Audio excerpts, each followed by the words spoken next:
இன்றைக்கு ஒரு மிக முக்கிய சந்தேக அமைப்பிற்கான ஒரு விளக்கமாக இந்த ராசிக்காரர்கள் இந்த தொழில்களை செய்தால் முன்னேறுவார்கள் என்று பொதுவாக சொல்லப்படுகிறதே அது சரியா என்று பார்த்தால் பொதுவாக சொல்லப்படுகின்ற எதுவுமே ஒரு நிலையில் துல்லியமாக இருக்காது. அப்போ இந்த ராசிக்கு இந்த தொழில் தான் ஏற்றது என்பது உண்மையா? இல்லை. 12 ராசிகளிலும் கிட்டத்தட்ட கோடிக்கணக்கானவர்கள், ஒரு ராசியில் கிட்டத்தட்ட 60 கோடி பேர் 70 கோடி பேர் இருப்பாங்க தோராயமாக. அவர்கள் அனைவருமே ஒத்த கருத்துடன் ஒரே மாதிரியான தொழிலை செய்வதே இல்லையே. எல்லா ராசிக்காரர்களும், உதாரணமாக ஒரு மிதன ராசியை எடுத்துக்கொண்டால் அவர்கள் தொழில் செய்பவர்களும் வியாபாரிகளும் விவசாய பெருமக்களும் சகல துறைகளிலும் பரவி கிடப்பவர்கள் இருக்கிறார்கள்.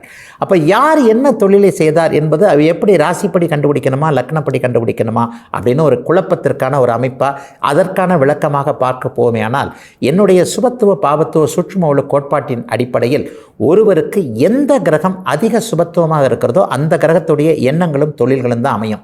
இது எல்லா ஜாதக அமைப்புகளிலும் ஓரளவுக்கு ஜோதிடம் தேர்ந்தவர்கள் இந்த உண்மையான விதியை நீங்கள் உறுதிப்படுத்திக் கொள்ள முடியும். ஒருவர் கட்டிட தொழிலில் சாதிக்கிறார்னு வச்சுக்கோங்க, அவருக்கு செவ்வாய் சந்திரன் குரு சுக்கிரனோடு தொடர்பு கொண்டிருக்கும், சேர்ந்து இணைந்து பார்த்திருப்பார். அவர் எந்த இடத்துல இருந்தாலும் சரி. அவர் மருத்துவத்துறையில், இப்போ செவ்வாய்க்கான தொழில்கள்னு எடுத்துக்கிட்டால் மருத்துவம் கட்டிடம் போன்ற அமைப்புகள் இருக்கு இல்லையா.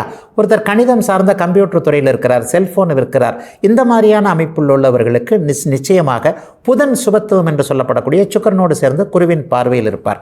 இன்ஜினியரிங் சம்பந்தப்பட்ட துறைகளில் இருக்கிறார், அல்லது பல் டாக்டர் போன்ற டெண்டல் போன்ற அமைப்புகளில் இருக்கிறாரு. ஒரு நிலையில் கார் பைக் போன்றவைகளை விற்கக்கூடிய இரும்பு சார்ந்த துறை அமைப்புகளோடு தொடர்பு கொண்டிருக்கிறார் என்றால் அவருக்கு சனி என்கின்ற அந்த உழைப்பின் அதிபதியான கிரகம் குருவின் பார்வை சுக்கிரனுடைய இணைவு வளர்பிறை சந்திரன் என்கின்ற நான் சொல்லுகின்ற சுபத்துவ அமைப்புகளின் அடிப்படையில் இருக்கும். அப்போ ஒருவருடைய தொழிலை நீங்கள் உறுதியாக கணிக்க வேண்டுமெனில் அவருடைய ஜாதகத்தில் எந்த கிரகம் அதிக சுபத்துவமாக இருக்கிறது என்பதை கணித்து விட்டாலே இவருக்கு இதுதான் சரி என்கின்றதை நீங்கள் முடிவு செய்து விடலாம். ஐயா, ஆனால் இந்த அமைப்புகள் எல்லாம் இருக்கின்றது, ஆனால் அவர் வேறொரு தொழிலில் நஷ்டத்தை அடைந்து கொண்டிருக்கிறார், லாபம் இல்லை, அல்லது ஓரளவிற்கு சாப்பாட்டிற்கு மட்டும் வந்து கொண்டிருக்கிறது என்று பார்த்தீர்களேயானால் அந்த நிலையில் அவருக்கு அவயோக திசைகள் என்று சொல்லப்படக்கூடிய அவருடைய லக்னத்திற்கு ஆகாத கிரகங்களுடைய தசைகள் நடந்து கொண்டிருக்கும் என்பது இப்பொழுது நான் சொல்லுகின்ற சுபத்துவ பாபத்துவ விதிகளுக்கு ஒரு மாற்றாக ஒரு விதிவிலக்காக இருக்கும்.